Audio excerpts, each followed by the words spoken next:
Oh, hello brother. Okay, macam mana kita? Okay. Ahmad Ahmad. Ni brother Amirul. Okay. Jemput duduk. Okay, thank you. Okay, duduk je.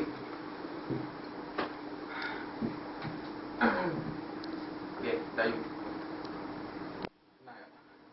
Dan kita belajar agama ni bukan kita belajar semua agama ni, bukan kita nak tengok siapa agama betul, siapa agama salah tu, dia punya objektif dia.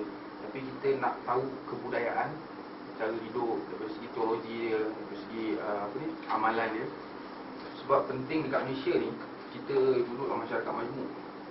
So mungkin ada sebuah perkara yang sensitif untuk orang India dalam soal agama. Kita perlu tahu supaya kita tak sentuh benda tu. So kita boleh hidup dalam satu masyarakat yang makmur lah. Okay? So dia tak ada fighting, tak ada debate, tak ada apa tau. Dia kita harmoni. Biasa, okay? Hanya untuk orang kata pengetahuan. Tak lebih boleh. Soalan pertama mengenai bilangan Tuhan. Sebenarnya dalam ajaran agama Hindu, setahu saya tiada nombor bilangan yang muktamad atau tetap yang telah ditetapkan atau dimaklumkan sebelum ini. Tetapi kita percaya akan kewujudan 3 Tuhan utama, iaitu Brahma, Vishnu dan Siva, yang masing-masing ada tanggungjawab masing-masing. Dan saya pernah mendengar juga sebenarnya kewujudan Tuhan dalam agama Hindu ni adalah dipercayai ada kewujudan Tuhan ni ada dalam bilangan lebih kurang berpuluh ribu jugalah, ikut ajaran di kawasan tertentu seperti di India, sebab kawasan dia luas kan. So ikut kawasan-kawasan tertentu ada Tuhan masing-masing. So benda tu sangat subjektif lah, kita tak boleh cakap dengan tepat bilangan Tuhan yang berapa banyak. Tapi kita percaya ada 3 bilangan Tuhan yang utama adalah 3. Kita percaya dalam tu lah. Pernah tak dengar macam siapa-siapa yang beritahu, ataupun saya punya kenyataan ni kalau salah betul kan, bahawa dalam setiap benda yang hidup dalam dunia ni, okay, dia ada Tuhan dia sendiri.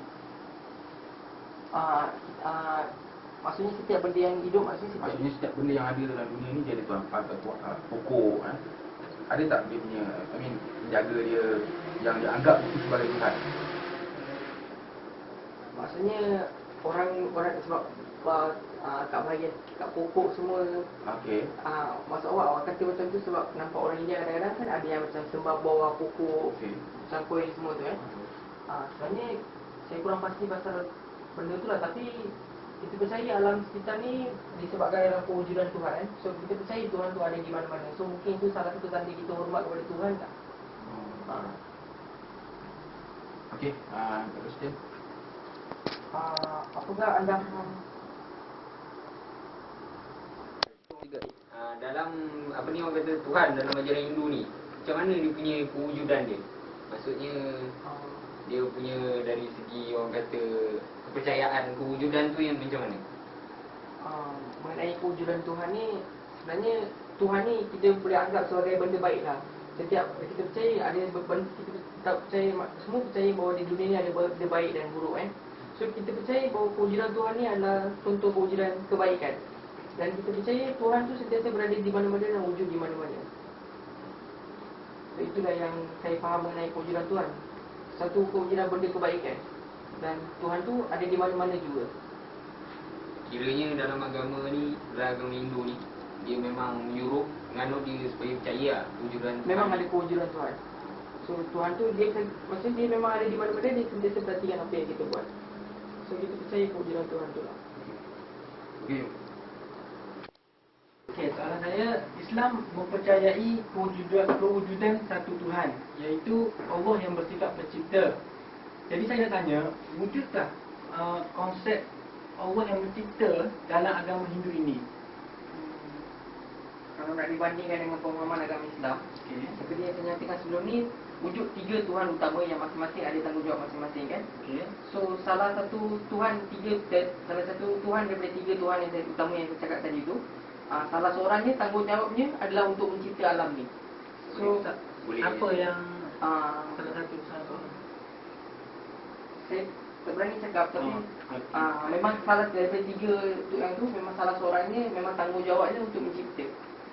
Dia bukan di atas 3 tu ada yang satu yang mencipta.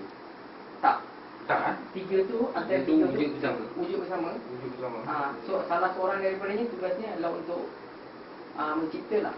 Adakah tiga tu? Okey, Brahma, Vishnu dan Siva. Siva, okey. Mereka ni dianggap satu. Ataupun tidak. orang ada hubungan antara satu sama lain. Itulah tiga ni masing-masing ada fungsi untuk mencipta, menjaga, dan ada salah seorangnya untuk fungsi dia untuk memusnahkan juga. Oh, maknanya itu dikenali sebagai Tuhan. Okey, contohnya nama polis tapi ada inspektor, corporal, sarjan. Tapi masing-masing ada tanggungjawab. Masing-masing. Tapi yang tiga-tiga tu dianggap still satu. Kita percaya sebenarnya kita percaya Tuhan tu ikut penyembahan orang lah. Kadang-kadang ada orang sembah siapa, ikut masing-masing ada penyembahan lain, cara niat lain. Contohnya macam Kristian kan. Dia ada tiga Tuhan, ada Trinity. Tapi dia anggap tu satu. Oh iya ke? Dalam Ada tak macam tu? Dalam Hindu. tak, saya tak pernah dengar macam anggap tiga-tiga tu sama. Maknanya tiga-tiga tu entiti yang lain. Dia lain.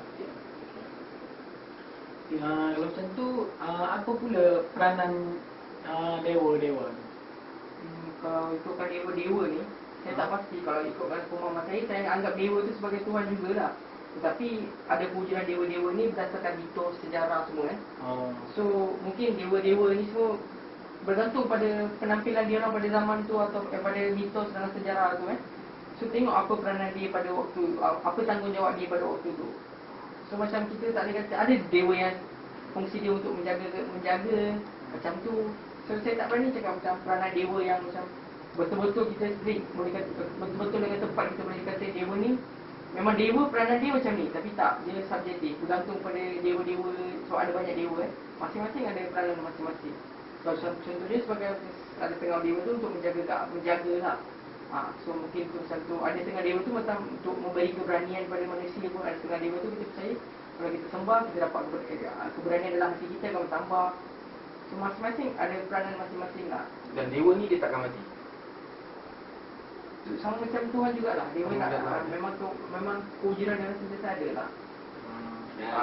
Kita pergi, saya pergi ke Gombak, Batu Cave.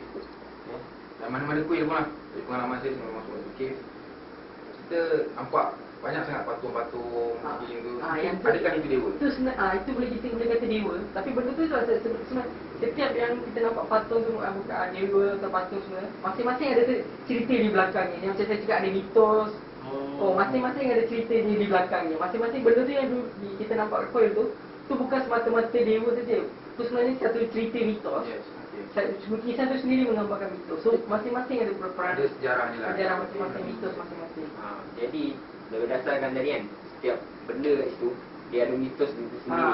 Ada cara cerita dia sendiri. Ada tak orang yang dipertanggungjawabkan untuk menceritakan mitos?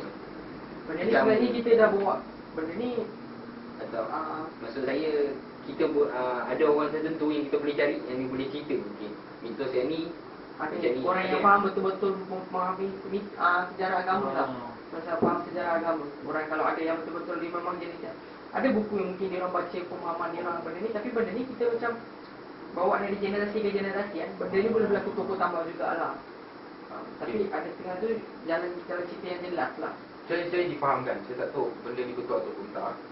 Saya diberitahu bahawa dewa ni dia berperanan untuk setiap benda yang ada dalam dunia ni. Dia sebagai penjaga. Contohnya kita ada sungai, jadi dewa sungai, pokok, ada dewa pokok. Ada juga kepercayaan dalam tu lah. Macam bukan nak kata dewa, tapi kita rasa macam bila kita pergi tu, kat situ ada penjaga dia. Macam dalam kita percaya dalam kalau kita pergi hutan pun kita orang percaya dalam hutan tu ada benda-benda yang jaga, macam benda-benda yang tak patut ada kat dalam hutan tu kan. So macam tu juga lah. Tapi gantung lah sebenarnya. Kita tak boleh cakap nak kata macam sungai ada dewa, tak adalah macam tu. Tapi kita percaya pada kuasa alam. So kita tak boleh katakan itu sebagai dewa. Kita katakan itu sebagai kuasa alam lah. Macam sungai tu ada penjaga, kita percaya benda tu macam kuasa alam lah. Kita hormat kuasa alam. So bukan nak kata benda tu dewa lah. Macam kita pergi laut pun, kita kena jaga-jaga kat laut, hormat. Macam ada tata cara bila pergi laut, sungai, mandi ke masuk hutan kan, ada tata cara kan. Sebab kita hormat hukum alam lah. So kita lebih percaya pada hukum alam lah macam tu. Bukan kata ada dewa sungai, ada dewa laut. mungkin ada juga cerita yang saya pernah dengar macam tu, tapi kalau saya ikut saya lah, itu kuasa alam lah. Salam. Okay, kalau kita tengok Tuhan dalam agama Hindu, patung-patung dewa pun diwujudkan dalam bentuk patung-patung. Adakah itu sebenarnya bentuk dia? Itu sebenarnya kita tak boleh kata itu bentuk dia atau itu memang bentuk kewujudan dia lah. Kita buat benda ni sebenarnya dah diwujudkan zaman-zaman dahulu, macam beribu-ribu tahun dulu. Tujuan dia untuk buat kita fokus bila kita sembahyang. Kita boleh bayangkan sesuatu rupa, lebih fokus lah bila kita sembahyang. Bila kita sembahyang, kita nampak ada patung, ada patung, kita fokus kita kat depan. So bila kita sembahyang tu macam tak adalah macam kita rasa macam rasa kosong, macam fikiran kita melayang-layang. So itu tujuan sebenarnya kewujudan patung-patung tu. Kita tak boleh kata memang, kecuali orang kita tak pernah tengok dengan mata yang rasa sendiri, tapi benda ni dia buat dari turun-temurun. So tujuan sebenarnya itu untuk fokus bila kita sembahyang lah. So kita percayalah, kita percaya mungkin mereka dalam bentuk tu. Okey, yang tiga tadi dia dipatungkan. Semua tempat adakah bentuk dia sama patung tu? Memanglah. Memang sama lah. Sama. Tak berubah lah. Tak berubah lah. Ada tanya? Okey, saya nak tanya satu lagi berkenaan dengan dewa. Maksudnya, adakah wujud pangkat dalam setiap dewa yang disembah itu? Kalau nak dikatakan pangkat tu, saya tak berapa berani nak katakan. Tapi saya percaya setiap dewa tu ada tanggungjawab dan peranan masing-masing lah.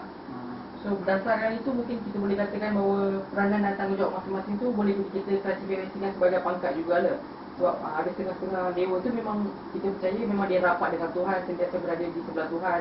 So mungkin kalau kita nak kata itu sebagai pangkat, lebih kepada tanggungjawab dan peranan lah, bukan pangkat lah.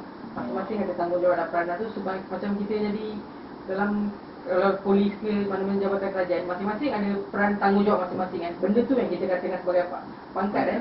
So boleh kita katakan macam tu juga, tanggungjawab dan peranan masing-masing tu mungkin kita boleh klasifikasikan sebagai pangkat. Jadi kalau dalam Islam kita ada malaikat.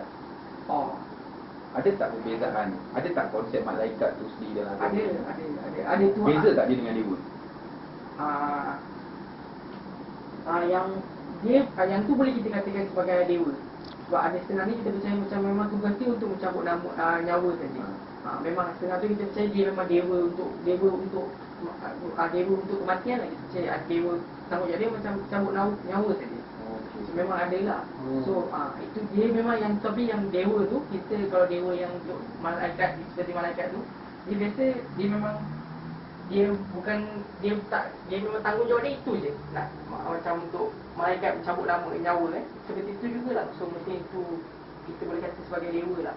Maksudnya ada tak dia ada nama dia sendirilah setiap dewa ni? Ada nama masing-masing. Ada nama dia spesifik? Ada nama. Setiap satu ada nama. Setiap dewa ada nama masing-masing lah. Okay. Adakah perbezaan kasta turut memainkan peranan dalam setiap ajaran Hindu? Mengenai kasta ni, kalau ikutkan pemahaman saya, kasta ni tidak berkaitan langsung dengan agama. Sebab kasta ni sebenarnya kewujudan kasta asalnya berdasarkan pada klasifikasi pekerjaan masing-masing pada zaman-zaman terdahulu sebelum ini.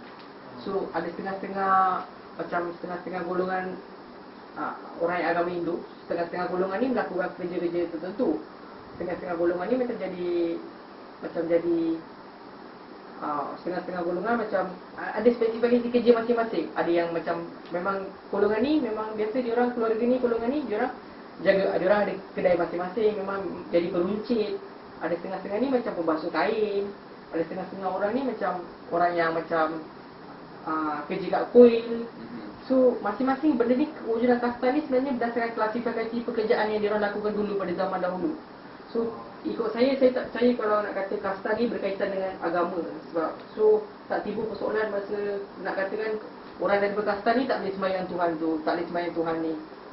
So kasta ni sebenarnya dari klasifikasi pekerjaan. Bukannya macam nak kata orang ni lahir-lahir dan memang agama dia Hindu, tapi lepas tu dah ditetapkan kasta dia. Tak sebenarnya.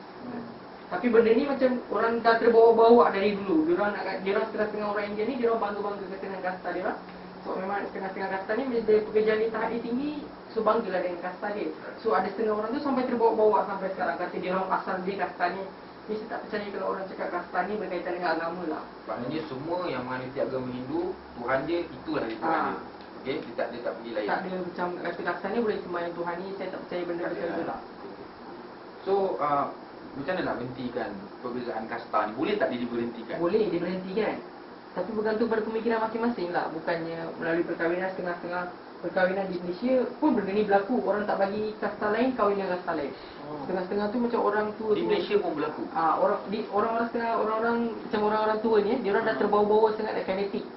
Lebih kata genetik. Dia orang tak bagi anak keluarga kasta ni kahwin dengan anak keluarga kasta lain. Benda ni cuma boleh diberhentikan bila pemikiran masing-masing berubah lah. Tapi saya rasa budak-budak muda sekarang pemikiran dah tak macam tu. Cuma still orang-orang yang tua-tua ni ada yang terbawa-bawa lagi pemikiran dia. Saya takut benda ni lama-lama budak-budak muda macam kita orang pun terbawa-bawa. Kalau tanya saya tak tahu pun saya kasta apa. Saya tak ambil kisah pun saya kasta apa. Tapi, you tahu tak nama-nama kasta tu? Tahu tapi saya tak ambil tahu. Saya tak minat nak ambil tahu sebab benda ni saya rasa semua orang manusia. Saya percaya macam saya respect semua orang sebagai manusia, hormat semua orang sebagai manusia. So saya tak ambil berat pasal benda kasta ni lah. So, benda tu tak isu langsung untuk saya dengan keluarga saya. Efek dia masuk Kalau kita langgar kasta, kalau agama Hindu langgar kasta. Itulah saya kata benda ni lebih kepada budaya, bukan agama. Kalau agama kita kata benda ni tak boleh buat, benda ni memang tak boleh buat. Tapi ini budaya kita boleh sentiasa ubah. Budaya berubah ikut zaman kan.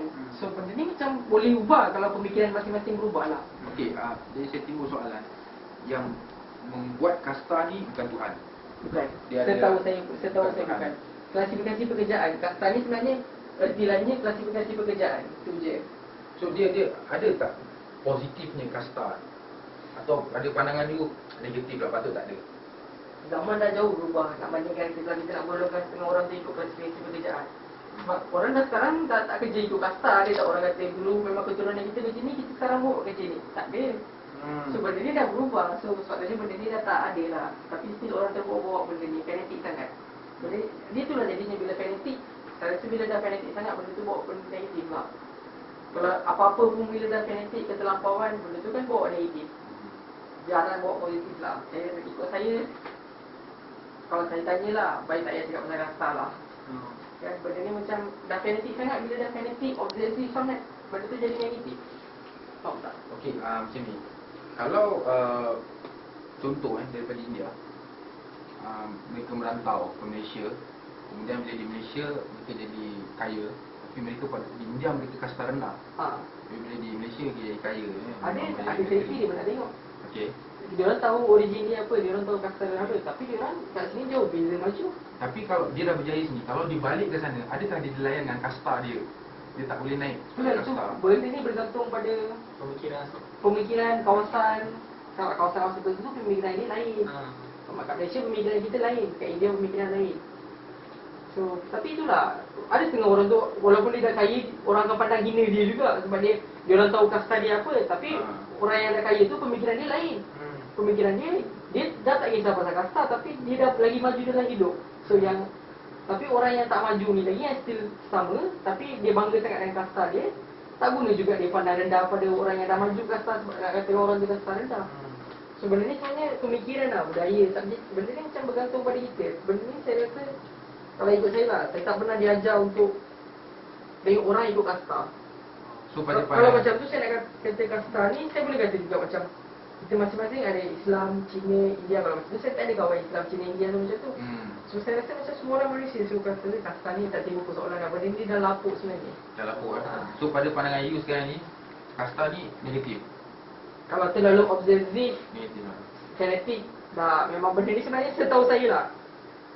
Benda ni banyak saya nampak negatif. Saya setakat itu tak pernah nampak positifnya. Saya pernah nampak negatif banyak, seriously. Majoriti dia berapa ramai yang percaya dengan kasta ni? Ada, Majoriti dengan ada. minoriti ni. Itu sama banyak. Itulah saya cakap, golongan tua, golongan muda dah tak kisah sangat. Tapi still macam golongan muda ni dia nak hormat golongan tua kat apa. Kadang-kadang perkahwinan banyak timbul isu kasta. Banyak perkahwinan pernah terhenti sebab kasta. Kat Malaysia ni. Kat Malaysia ada banyak perkahwinan orang kadang-kadang budak-budak bercinta tapi orang tua kat rumah tak setuju sebab isu kasta. Sebenarnya Siapa yang ni bangga kasta dia dah ni. Dia lebih melibatkan pada orang lama orang-orang muda pun macam nak hormat orang kat rumah kadang-kadang kita pun macam jaga-jaga jugalah. Serba salah lah, takkan nak. Tapi saya takut nanti orang-orang muda ni pun dia kalau pemikiran dia dah berubah tak apa. Dia macam bila dia pun dah tua dia terbawa-bawa pemikiran yang orang mak bapak dia sebenarnya. Sebenarnya macam saya rasa saya tak pernah nampak positif dia lah, seriously. Benda ini banyak lah. Boleh tak terangkan mengenai konsep karma? Kalau ni menghakimi dulu pemahaman saya, karma ni kita percaya balasan kepada setiap yang kita lakukan lah. So setiap benda yang kita buat tu memang ada balasan je lah. Kalau benda baik kita dapat balasan baik, benda buruk kita dapat balasan buruk lah. So nak kata karma memang kita percaya dalam agama Hindu memang ada. So setiap perbuatan kita ada balasannya. Dan nak dikatakan ia boleh terhenti ke, saya tak percaya ia boleh terhenti. Sebab dalam agama Hindu kita percaya kepada kelahiran semula. So kalau balasan daripada apa perbuatan kita pada kelahiran ni, kalau kita tak terima balasannya kita akan terima pada kelahiran yang akan datang lah. So itu yang kita percaya berdasarkan karma. So benda ni tak boleh dihentikan lah. Jadi kiranya karma ni sentiasa berjalan. Karma ni memang perkara yang sentiasa berjalan lah. Setiap perbuatan kita pasti ada baik buruknya. So kiranya kelahiran semula tu dia tak ada limit lah. Dia macam hari ni saya tak ada. Kelahiran semula ni hanya boleh dielakkan bila kita sampai moksha ke. Masa tu kita boleh elakkan kelahiran semula. Selagi ada kelahiran semula tu untuk kita, tapi kita tak boleh cakap pasal kelahiran semula sebab kita tak tahu apa benda sebenarnya. Sebab kita saya tak pandai cakap ikut agama mengenai kelahiran semula lah. Tapi saya percaya ada kelahiran semula lah. So memang itulah. Memang kita akan terima balasannya kalau tak di kelahiran ni, mungkin pada kelahiran yang akan datang. Contohnya macam mana menerima balasan pada kelahiran yang akan datang? Maksudnya contohnya mungkin sekarang ni kita ada mak bapak yang menjaga kita elok-elok, tapi kita tak hormat. Tapi dalam kelahiran ni kita hidup bahagia, kita abaikan dia orang. Tapi mana tahu pada kelahiran yang akan datang kita akan dilahirkan pada keadaan yang daif ke. So itu mungkin balasan daripada kelahiran sebelum ni yang kita tak jaga mak bapak kita. So waktu yang kita lahir untuk next kelahiran tu, kita tahu tak siapa kita pada kelahiran sebelum? Kita tak tahu. Tak tahu. Itu konsep tu. Itulah. Sebenarnya benda ni macam kita percaya macam kita sebenarnya tahu benda yang kita tahu ni, nak kata kita tak tahu semua benda. So, sebab tu kita tak boleh cakap apa-apa lah. Karma ni pun subjektif. Setahu saya dah, benda ni sangat subjektif lah. Kita tak boleh cakap apa-apa lah. Boleh tak, ada tak orang yang menyalahkan apa yang dia dapat, balasan yang dia dapat dunia ni disalahkan pada kelahiran dia? Ada. Benda ni ada. Dalam percakapan biasa-biasa kita cakap, tak apalah aku buat pada kelahiran lepas kan. Aku terima sekarang macam ni. So benda ni macam ada dalam pemikiran masing-masing lah. Tak payah nak cakap macam tu pula. Kita sekarang pun kalau kita bila terima apa benda buruk, kita rasa mungkin kita dah buat benda buruk sebelum ni ke kat orang lain, mungkin sebab tu dia terima balasan dia. So benda ni macam dah memang ada dalam pemikiran masing-masing. Okay. Dalam agama Hindu memang ada dalam pemikiran kita orang. So kita orang mesti jaga, kita pun jagalah apa yang kita buat. Tapi faham-faham je lah kalau kita buat buruk tu memang nak tak nak, bila-bila kita akan terima balasan. Dalam apa-apa bentuk pun tak. So ni konsepnya akan ajar penganut agama Hindu untuk sentiasa protect diri daripada kejahatan. Kita jaga buat benda baik lah. Jangan buat jahat. Kemudian tu situ Om cantik Om. Nah, Itu ke kelahiran semula yang digambarkan? Itulah, macam itulah kelahiran semula. Itulah pemahaman dalam agama Hindu. Kelahiran semula tu memang ada. Yang kelahiran semula tu dalam bentuk manusia. Dia macam setengah yang saya dengar tu. Ada yang tengok percaya macam tak mungkin kita lahir sebagai manusia. Kita lahir macam dalam bentuk lain pun ada juga. Tapi itu saya tak berani cakap lah.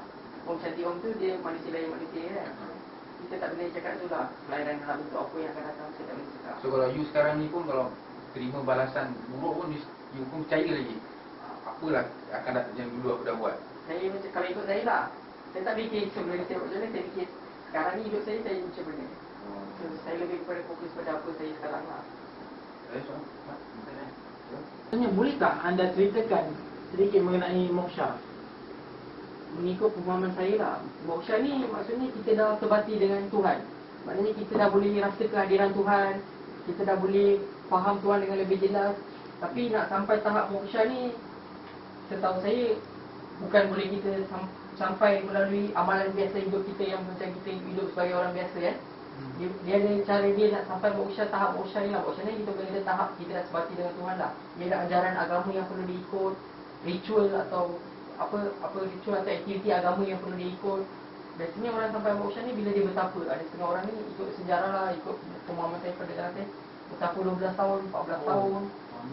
Ada yang macam tu. So benda ni, moksha ni bukan benda yang Ringan. bukan benda ringan lah. Benda ni memang ingat. Bayangkanlah kalau bertapa 12 tahun, 14 tahun baru kita tahu Pengorbanan lah. benda ni memerlukan pengorbanan aktiviti agama lah. Manusia biasa tak mungkin lah. Sebati dengan Tuhan maksud dia ya? Kita dah boleh rasa kehadiran Tuhan. Kita dah boleh terima kehadiran Tuhan. Macam ikut saya lah, pemahaman saya lah. Setengah orang tu dah boleh nampak Tuhan. Kehadiran Tuhan tu dia dah boleh rasa Masih dia hidup. masa gitu. Masih dia hidup. Okey. So dia akan pergi tak pada karma dia? Bergantung pada karma dia juga lah yang sebelumnya dia lakukan. Tak semestinya aktiviti agama dia atau ritual yang dia buat tu diterima Tuhan sepenuhnya. Ada konsep dengan menolak. Macam dalam agama Islam kan, kalau setahu saya lah, hajat kita sembahyang tu sampai ke tak berapa lama kita hajat kita ditunaikan tu Alright. bergantung juga pada apa yang kita Alright. buat sebelum ni kan. So macam tu jugalah. Dia orang yang telah sampai moksha ni dia akan pergi tak pada kelahiran semula? Setahu saya tak, Tak ada eh? tak ada. Setahu saya lah, saya tak pasti. Jadi kalau lepas dia mati, Itu mungkin itu kelahiran terakhir dia lah. Lepas tu saya tak tahu nak cakap apa-apa jadi pada jasad dia ke, atau soul, atau jasadnya soul dia lah. ada tak sepanjang yang you tahu penganut agama Hindu yang you tahu nama dia dah pernah sampai moksha? Ada. Yang you kenal lah. Ada. Macam dia orang ni yang setengah-setengah ni yang dah sampai moksha ni, orang sembah dia orang pun ada. Memang ada. Maksudnya sembah ikut ajaran dia lah. Ikut ajaran dia. Kita percaya pada dia akan lindungi kita. Sebab mereka ni dah sampai moksha, dia orang dah sampai tahap boleh lindungi orang pun. So ada. Yang biasa dekat kuil kan, tu panggil apa? Itu nak kata priest lah, kita panggil priest. Macam imam kan. Okey. Itu lebih kurang macam imam kat kuil lah. Bukan semua daripada dia yang dah sampai moksha. Tak semestinya dia orang yang sampai moksha. Maksudnya itu bukan, itulah yang tu pun klasifikasi pekerjaan dulu juga dulu. Ada orang yang kerja kat kuil ni, imam ni, ada satu kasta nama dia Brahmin. So Brahmin ni memang orang yang kerja kat kuil lah. So moksha ni tak setahu saya lah. Moksha ni setahu saya pernah dengar orang bertapa kat hutan 12 tahun, 14 tahun. Dan masih lagi ada sampai sekarang orang yang buat macam tu. Ada, saya pernah dengar cerita, saya pernah tengok.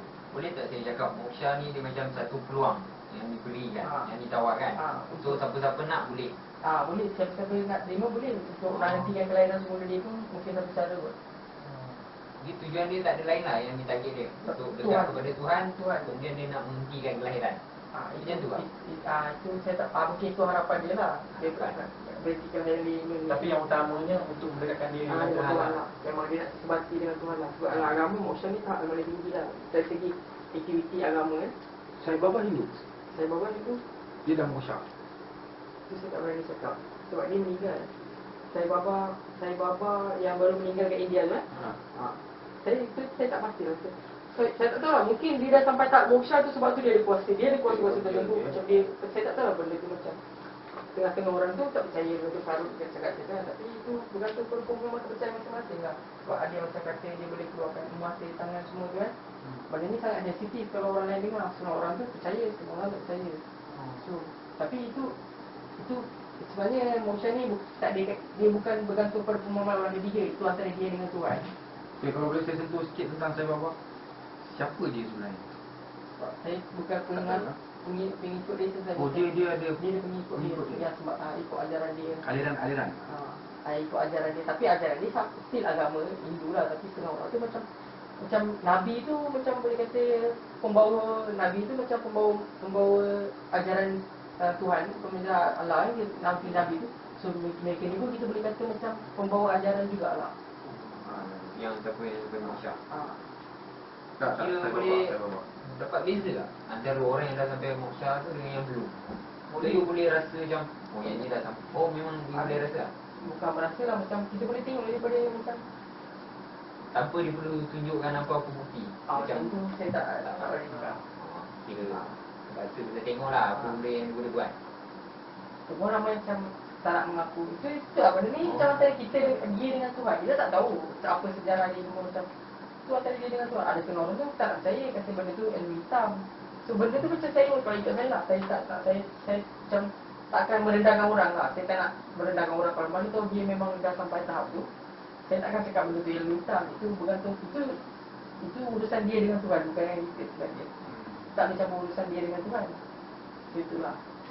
Bergantung pada kepercayaan masing-masing juga, apa pemikiran masing-masing. Jadi kalau Islam macam ni, saya bagi perbandingan tak nak tunjuk sama salah tau. Islam bila kita menolak, mengingkar, kita tak percaya bahawasanya satu konsep yang telah ditetapkan dalam Islam tu kita ingkar. Kita tak ada, kafir. Kita terkeluar daripada Islam. Islam kata tentang sembahyang. Dia kata kita ingkar nanti kata bukan kita tak nak sembahyang tau. Kita tak ada sembahyang dalam Islam. Itu kita boleh jatuh kafir, keluar daripada Islam. Ada tak dalam agama Hindu macam you nak percaya moksha boleh, kalau tak percaya you kafir, dia macam mana? Ada tak? Benda ni sebenarnya macam Hindu ni, agama dia tu memang, kalau ikut sejarah agama Hindu, antara agama yang paling terawal di dunia. Yes. So benda ni macam dah banyak benda, macam banyak tokoh tambah, banyak benda ni macam dah tak strict sangat. Benda ni dah subjektif. So masing-masing dah macam campurkan budaya dengan agama. So bila dah campur budaya dengan agama, bergantung pada pemikiran masing-masing jugalah. Tengah orang tu tak percaya, tak sembahyang, tapi dia percaya apa dia buat tu sebenarnya menunjukkan kehadiran Tuhan. Dia buat benda baik, dia tak buat benda jahat. Itu salah satu cara tunjukkan kepercayaan kita kepada Tuhan. Tengah orang tu macam ada yang tak sembahyang, tapi dia yakin Tuhan tu wujud. Tuhan dia dalam agama Hindu dia ada tak dia meletakkan undang-undang yang mesti manusia patuh, tak boleh ubah? Jangan buat kejahatan tu dah kira satu benda undang-undang lah. Tapi benda tu subjektif Jangan buat jahat, tapi benda tu subjektif. Nampak tak? Subjektif je macam kita yang menentukan benda tu jahat ke tak. Kadang-kadang perbuatan kita rasa, pemikiran kita kata alah buat macam ni tak apa, tapi orang lain rasa jahat. Itulah, tapi sebenarnya itulah, macam nak cakap benda ni subjektif lah. Subjektif. Sangat subjektif. Tapi kalau dah jahat tu memang jelas jahat tu jangan buat lah. Kalau bunuh tu dah memang jelas jahat, jangan buat lah kan. Tapi setiap benda telah ditetapkan lah dalam oleh Tuhan agama Hindu lah. Sebab benda ni dah macam banyak berevolusi lah. Semuanya kita nak agama Hindu, menganut agama Hindu nak tahu tentang perintah-perintah Tuhan tu melalui Ada satu buku ni nama dia Bhagavad Gita. So Bhagavad Gita. So biasa benda tu macam Tuhan sampaikan maklumat kepada manusia. Jangan buat macam ni, hidup macam ni, hidup cara hidup sebagainya macam ni. Tapi orang sekarang dah tak baca benda tu. Jadi satu kesalahan tak? Kalau orang yang betul-betul nak ikut agama, memang sepatutnya dia baca, dia fahamkan lah. Tapi nak kata kesalahan, orang dah tak rasa benda tu. Kalau nak kata salah, saya rasa dah ramai tak baca buku tu sekarang. Tapi sebabnya kita baca lah. Kalau kita nak guide hidup kita baca lah benda tu. Contoh ada contoh lah. Saya nak sentuh sikit lah boleh sentuh. Okay. Daripada mana datang ni buku tu? Buku tu sepatutnya ada mitos dia juga. Mana datang buku tu. Dia masa ada zaman peperangan ni, orang ni nak pergi perang. Raja ni nak pergi perang. Masa tu Tuhan ada sebelah dia. Masa zaman peperangan tu tengah berlaku, Tuhan cerita kat dia, sebabnya awak macam ni, awak nasihat dia, dia hidup macam ni. Tuhan datang lah. So dalam rupa Tuhan. So itu mitos lah. So perbualan dia dengan manusia ni sepanjang tempoh peperangan tu, itulah benda dia dibukukan. Itulah yang macam, tapi dalam tu cakap lah sebenarnya ajaran saya hidup macam ni, cara hidup macam ni. Dia kata lebih kepada cara hidup lah. Dia bukan ada Nabi yang dapat daripada Tuhan. Setahu saya lah, setahu sejarah bangun diri saya faham lah. Sentuh sikit konsep Nabi ada tak dalam agama ini? Syekh Nabi, kita kata orang yang datang promotion ni, kadang-kadang macam Sai Baba ni, ada tengah orang tu nak anggap macam Nabi itu penyampai maklumat Tuhan So Sai Baba pun ada tengah orang percaya, pengikut-pengikut dia percaya ini penyampai maklumat daripada Tuhan. Bila kita sembahyang melalui dia, hajat kita lagi cepat sampai. Orang macam-macam tu lah. Itu bergantung pada pemikiran pengikut dia lah. Sekarang ni saya nak tanya, bagaimana dengan konsep surga dan neraka dalam agama Hindu ni? kita percaya kewujudan syurga dan neraka. Sama macam agama Islam juga. Bergantung kepada perbuatan kita, sepanjang perbuatan kita di bumi lah. Syurga dan neraka ni wujud. Memang ada contoh hukuman juga yang telah dinyatakan yang akan diberikan di neraka. Tapi saya tak berani kata kehidupan di syurga tu macam mana lah. Itu saya tak berapa jelas. Tapi saya pernah dengar ada buku, ada sejarah yang mengatakan memang untuk perbuatan ni balasannya macam ni lah di neraka. So kita percaya pada konsep syurga dan neraka memang ada lah. Memang ada. Tapi tak tahu lah bila kita akan pergi syurga, bila kita akan pergi neraka. Sebab ada proses kelahiran semula di tengah-tengah tu. So itu pun kita tak berani cakap. So pada ni pun macam setahu saya lah. Saya tak pernah dimakluman syurga dan neraka tu memang dah tetap untuk tuan sekarang. Dia kena bila, saya tak tahu. Tapi syurga dan neraka tu ada lah. Jadi kalau siapa yang dah dimasukkan dalam syurga, maka dia akan tetap dalam syurga lah. Itu saya tak berani komen lah. Syurga, saya rasa syurga dan neraka ni should be, sepatutnya dah memang Tetap lah. yang terakhir lah, yang terakhir untuk manusia lah. Maksudnya kalau macam dia dah masuk ke neraka, neraka lah. Memang tu je lah. Setahu saya lah. Memang tu takdir dia yang terakhir lah syurga dan neraka tu. Okay, jadi dalam syurga tu apa kehidupan dia? I mean, kalau kita kat dunia kita Ada gambaran, sedikit gambaran. Itu saya tak pernah baca sampai tahap tu lah. Tak ada lah. Saya tak faham. Itu macam saya tahu dari Islam ada je dinyatakan kan memang syurga ni kat dia macam ni. Tapi mungkin sebab salah saya lah, saya tak ambil tahu pasal benda tu. Bukan tak ada lah, mungkin saya tak ambil tahu lah. Tapi pasal neraka ni saya tahu sebab ada cerita, saya tengok movie yang pasal benda ni semua. So saya tahu lah macam benda tu memang ada lah. Dia ada terminologi dia untuk hukuman-hukuman tertentu. Macam kena patut dengan ular. Dalam Islam pun ada yang macam kena patut dengan ular semua. Ada dalam buku tu. Dia ada terminologi dia tertentu tu. Kita dekat dunia ni, kalau kita Islam kita kat dunia ni kita kena ikut perintah Tuhan. Kalau kita ikut perintah Tuhan, setiap benda baik yang kita buat, kalau Tuhan suka, kita akan masuk dalam syurga. Dan syurga ni, dia tak ada lagi macam dalam dunia tau. Syurga ni just untuk Tuhan menggembirakan kita semata-mata. Apa sahaja dekat dalam syurga ni untuk kita puaskan keinginan nafsu kita. Kalau kat dunia kadang bulan puasa kita tak boleh makan, kan kita kena makan sikit, kadang kita kena semangat. Kat sana tak ada. Semuanya adalah nikmat. Dia macam tadi, semuanya adalah nikmat. Ada tak dalam agama Hindu macam tu? Syurga tu Maksudnya memang syurga dia nak kata syurga tu memang nikmat lah kan. Maksudnya kita dilayan saja, tak perlu buat apa-apa. Itulah saya macam saya cakap tadi, saya tak ambil tahu pasal syurga sangat. Mungkin salah saya lah, saya tak boleh nak berani cakap apa benda, apa yang ada di syurga tu lah. Sebab saya mungkin, sebab salah saya lah, saya ambil tak ambil tahu dengan jelas lah apa yang di syurga tu. Okay, sebelum sampai kejadian syurga neraka ni, ada konsep orang kata macam resurrection, kiamat.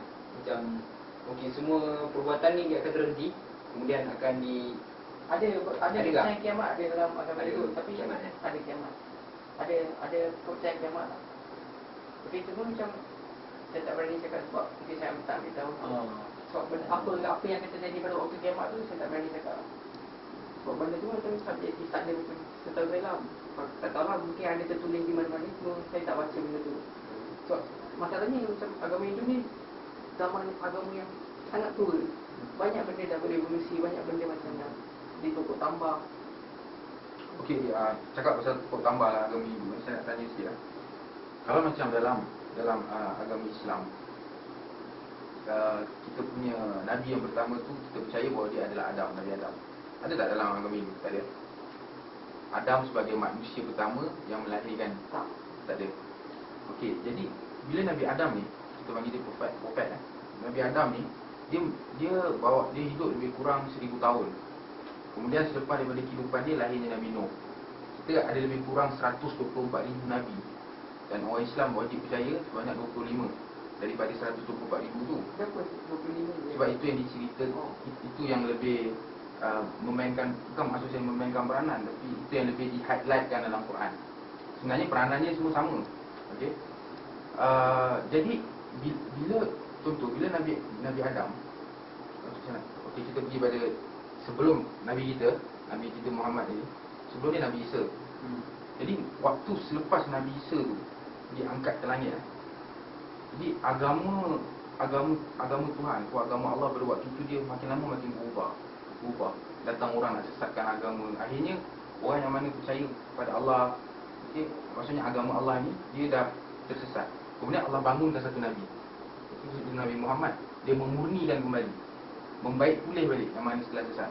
Ada tak konsep tu dalam agama Hindu? Maksudnya kehadiran Nabi-Nabi pada zaman-zaman tertentu. Okey, kerana Nabi-Nabi yang membaiki balik ajaran agama tu setelah diselewengkan, Jadi disesatkan. benda tu macam kena ada pemahaman agama yang tinggi lah, kena ada pembacaan agama yang tinggi lah. Saya mungkin tak pernah baca sampai tahap tu lah. Saya tak pasti macam benda tu. Tapi banyak sejarah agama lah sebenarnya. Sejarah agama dalam Hindu banyak. So macam kita tak ambil, saya mungkin tak ambil tahu dengan atau tak ikut So saya tak berani nak cakap pasal tu lah.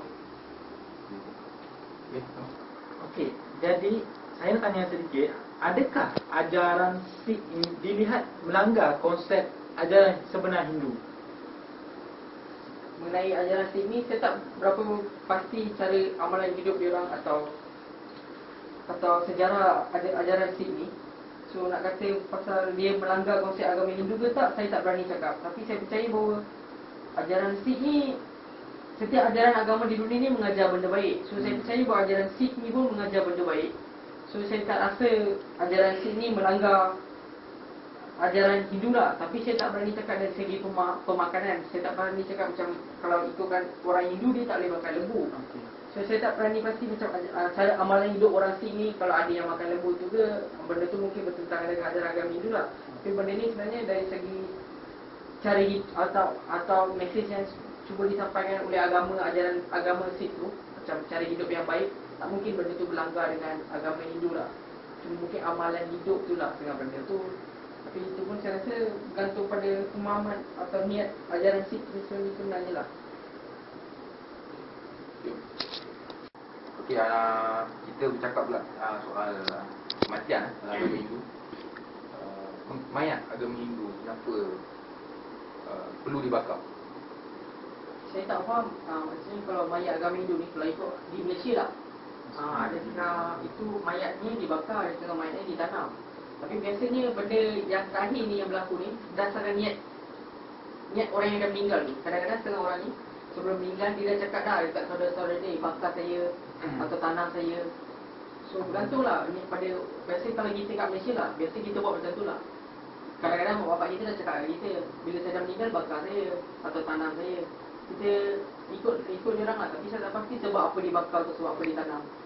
So saya tak pastilah. Tapi kalau dibakar tu biasanya abunya akan dilepaskan di laut atau sungai, sebagai bagi ketenangan kepada orang yang sedang meninggal tu lah. Maksudnya boleh pilih lah. Boleh pilih lah. Tapi saya, dari segi agamanya, saya tak berani cakap memang kena bakar ke atau tanam. Dia ada melibatkan kasta. Bakar ni, kasta ni. Tak ada, saya tak tahulah. Saya tak berani cakap pasal tu. Dulu kalau kasta, sebab saya tak beritahu sangat pasal kasta. So macam mungkin saya tak pernah dengar cakap kasta ni bakar, kasta ni. Kat Malaysia saya tak pernah dengar lah. Okay, jenis-jenis ada tak dia letakkan bentuk-bentuk sungai yang boleh apa tu, abu tu dia hanyutkan? Betul? Ada. Biasa itu orang-orang tua dia tahu lah. Oh, dia lebih tahu lah. Dia lebih tahu lah. So, macam mana dia tahu tu? Maksudnya ada cara hitung dia sendiri ke Tak, atau dengan memang dia bawa pemahaman dia bawa turun-temurun lah. memang dia dah tahu apa sungai ni boleh, sungai ni tak boleh. Kalau di Malaysia Dia kena kat- air yang mengalir lah biasanya. Di Malaysia kat mana? Biasa kat Malaysia kita buat kat laut je lah biasa. Buang je lah. Larutkan di air laut lah biasa. Sebab Dia laut air bekas. bekas tu dalam tu ada abu lah. Biasa dia bekas tu dia terlangkup kan. So dalam bekas tu ada abu. Oh. Sebab saya pernah tengok ada video yang dia bukan video, dia cuma ambil gambar. Tempat dia orang bakar tu, saya tengok dia ambil abu tu sikit je.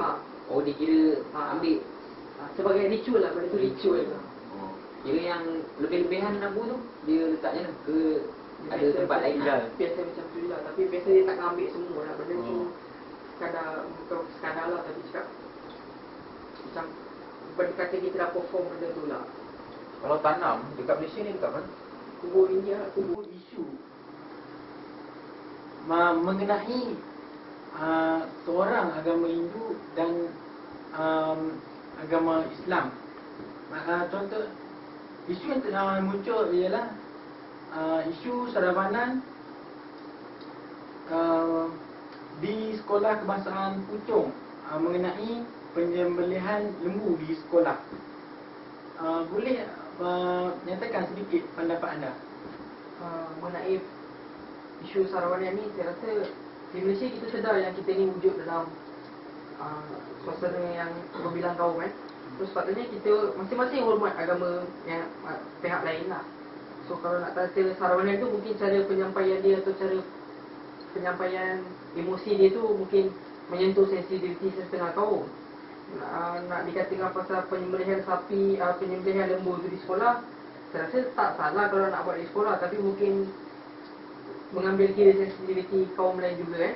Mungkin kita boleh buat di kawasan yang lebih tertutup atau mungkin di waktu persekolahan, di waktu cuti ke, dengan mengambil kira sensitiviti kaum lain. Itu bukan kata jangan buat terus lah, tapi kita still hormat sensitiviti kaum lain.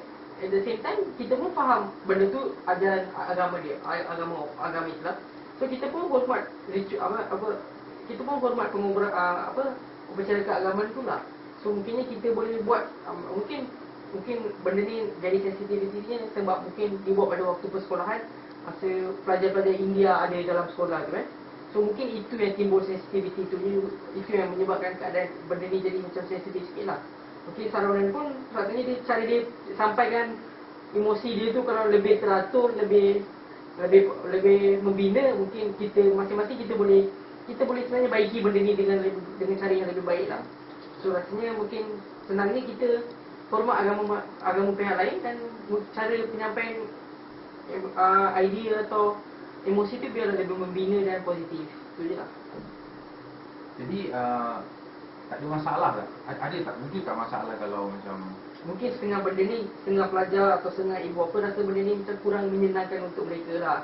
Sebab benda tu berlaku depan mata diorang kan, berlaku depan mata pelajar. Mungkin kita nak kata benda tu dibuat di kawasan sekolah, tapi terhati dengan pelajar. Tapi kita still rasa macam benda tu kurang menyenangkan dari segi hati lah. Kurang menyenangkan lah, faham tak? Bukan kita kata kita tolak bulat-bulat, kita tak terima, kita tak hormat ajaran agama Islam, tapi rasa mungkin menimbulkan rasa kurang senang kalau kita nak kata macam, kalau kita ada kawan Cina yang makan semeja dengan kita, makan benda yang tak halal, mungkin kita rasa kurang menyenangkan juga kan untuk orang Islam. So mungkin macam tu jugalah. Kita bukan kata benda tu tak halal atau apa, itu macam haiwan suci untuk agama Hindu. So kita rasa mungkin kurang senang lah bila benda tu berlaku depan mata atau kita tahu tengah berlaku di kawasan kita ada kan. Sebabnya kita ambil kira pemahaman agama, sensitiviti agama lain lah. siapa sebenarnya sapi atau lembu dalam agama Hindu? Dewa biasanya haiwan yang biasanya ikut ajaran, biasanya lembu ni biasa haiwan pengangkutan untuk Tuhan tak. Lagi satu benda ni, lembu ni dihormati di India dan dalam ajaran agama Hindu sebab benda ni biasa kita guna untuk pertanian. Dia tolong kita untuk bajak tanah semua. So itu cara kita hormat kat lembu ni. So kita tak macam terus potong dia makan macam tu je. Macam tu benda ni kita percaya macam pengangkutan atau Tuhan.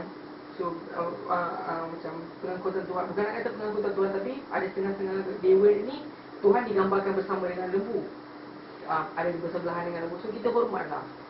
Lagi satu untuk, sebab di India kita macam sembah lembu juga. Sebab benda ni kita sembah kuasa Allah. So kita macam bukan nak kata sembah lembu lah, tapi kita macam hormat lah. Sebab ada upacara untuk lembu juga, sebab dia tolong kehidupan kita sebagai petani ya. So kita hormat lah. Itulah. So perasaan orang India kalau tengok orang Islam atau orang Kristian atau agama lain yang boleh makan lembu, perasaan tengok ada tak rasa macam mungkin kalau satu meja tu kadang-kadang kurang menyenangkan lah. Tapi kita macam faham lah benda ni. Kita hidup kat Malaysia, kita faham. Kita kan hidup so nak tanah bila kita keluar makan, kita kadang-kadang kita keluarkan makanan kawan-kawan Cina ke, kalau pergi restoran, hotel, kita benda tu tak boleh elakkan lah. Mungkin kurang menyenangkan, tapi still kita tak guna hati lah, kita guna pemikiran. Macam tu lah. So pandangan ni pula, kalau orang Islam masih lagi nak melaksanakan ini, apa yang you fikir patut buat untuk mengelakkan sebarang sensitiviti agama? Sebabnya macam You pastikanlah benda ni tidak menimbulkan rasa kurang, tidak menyenangkan kat orang kawasan di sekitar tu lah. Kalau sekitar tu ada orang India, semua pastikan kalau dibuat di masjid, kita faham lah. Dan kawasan-kawasan yang terbuka sangat kat sekolah tu, macam kalau buat masa public holiday ke, cuti ke, kita macam boleh, bukan nak kata apa yang mereka buat tu salah, tapi kata kalau lebih lagi cantik lah kalau kita buat masa bila tengah cuti ke. kita buat kat masjid ke, lebih macam kita faham lah, lebih teratur nampak benda tu. Kita sebab kita Malaysia kat mana-mana ada orang Cina, India kan. So faham lah, nampak macam kita masing-masing. Kalau kita orang India pun kita buat percaya keagamaan, kita memang buat dekat poli kita, kawasan rumah kita kan. Kat setengah tu memang ada juga yang buat dekat macam tempat-tempat tertentu. Tapi kita faham lah benda tu kan. Tapi ambil sensitivity, fahamkan sensitivity agama lain lah. Okay, kita secara terbuka lah ya, secara terbuka. Jadi you apa ni? Bersetuju supaya sekolah, mana-mana sekolah pun tak melaksanakan bagaimana yang Bukan nak kata jangan melaksanakan lah, tapi ambil kira sensitivity pelajar dengan ilmu apa lah, itu je lah. dalam kes yang berlaku sekarang ni, you setuju ataupun Kalau yang untuk tak yang ni, setuju? dia buat You setuju dengan sarapanan ke atau macam mana? saya tak dengar video apa yang Sarwan ni cakap. Saya tak boleh kata apa dia cakap, cara dia cakap. Tapi kalau isunya dia buat pasal waktu persekolahan, saya rasa cara mungkin Sarwan ni sepatutnya cara nasihat dia lain sikit lah. Kita macam buat waktu cuti dia, pelajar-pelajar tak ada dia. Maksudnya you tak setuju kalau buat waktu persekolahan. Waktu persekolahan di kawasan terbuka, waktu persekolahan tu macam tak ambil kira sensitivity kaum pelajar India lah. Ibu apa kan.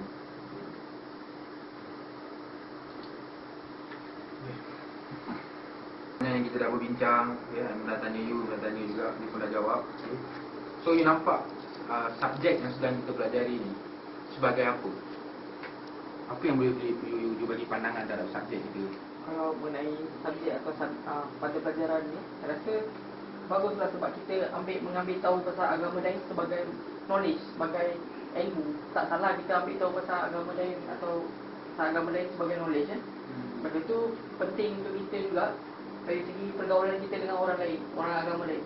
Kita lebih jelas, kita lebih faham sensitiviti kaum lain kan. So rasanya baguslah benda ni. Tak ada salah ni kita ambil tahu pasal agama lain. So kalau saya itulah kita boleh faham saya lah. Kebaikan dia lebih besar lah. Kebaikan dia lebih besar lah. Bergantung pada cara kita melakukan aktiviti untuk mata pelajaran ni. Jangan menimbulkan sensitiviti kaum lain lah. So rasanya kalau kita dua-dua pihak faham tujuan sebenar niat kita, sebenarnya benda ni jelas lah apa niat dia, apa tujuan dia. So benda tu macam nampak kebaikan positif lah. Okey, pada pandangan you, patut ke adanya satu, okey, contoh macam isu yang membabitkan agama sana. Contohnya macam dalam kes Sarawanan. Okey, saya dalam soalan ni saya terbuka. Ya.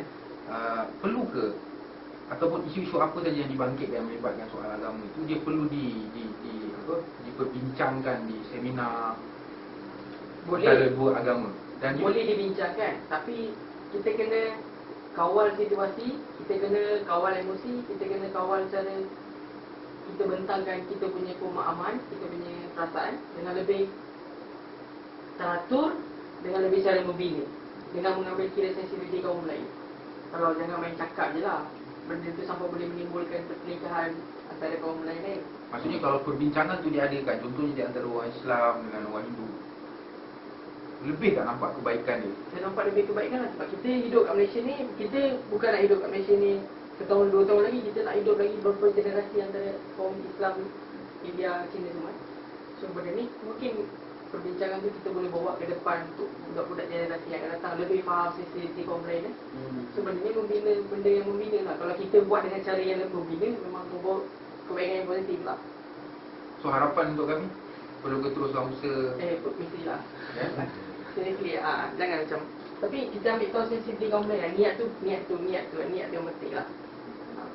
Sepanjang soalan yang kami bagi, semua tak ada masalah. Tak ada. Okay, ya? Dengan kalau ni nak timbul ilmu, tak salah. Saya terbuka. Okay. Biasanya kita tutup pencung semua. Okay, so kita dah bincang lebih kurang 11 soalan. Apapun jawapan yang diberi tadi adalah satu jawapan yang saya fikir banyak membantu kami lah. Lebih saya nampak boleh mencari persamaan di antara kita lah. So dapat mengelakkan banyak masalah. Sebenarnya kita belajar perbandingan agama ni, bukan kita nak bandingkan agama ni betul, agama kita salah, atau tak. Tapi kita nak faham sensitiviti agama orang lain supaya kita tak bertindak keterlaluan dan akhirnya akan menyebabkan pergaduhan dan sebagainya. Dan you pun kata positif persoalan tentang agama ni, dan kita pun memandang benda ni sebagai positif. Apa kita ucapkan terima kasih lah pada you sebab bagi masa kan lebih kurang 2 jam. 2 jam dekat you kat bilik mengganggu. So, terima kasih banyak lah. Sama-sama, tak ada salah. Okay. Kita minta diri dulu lah. Okay. Okay, thank you. Thank you. Baik.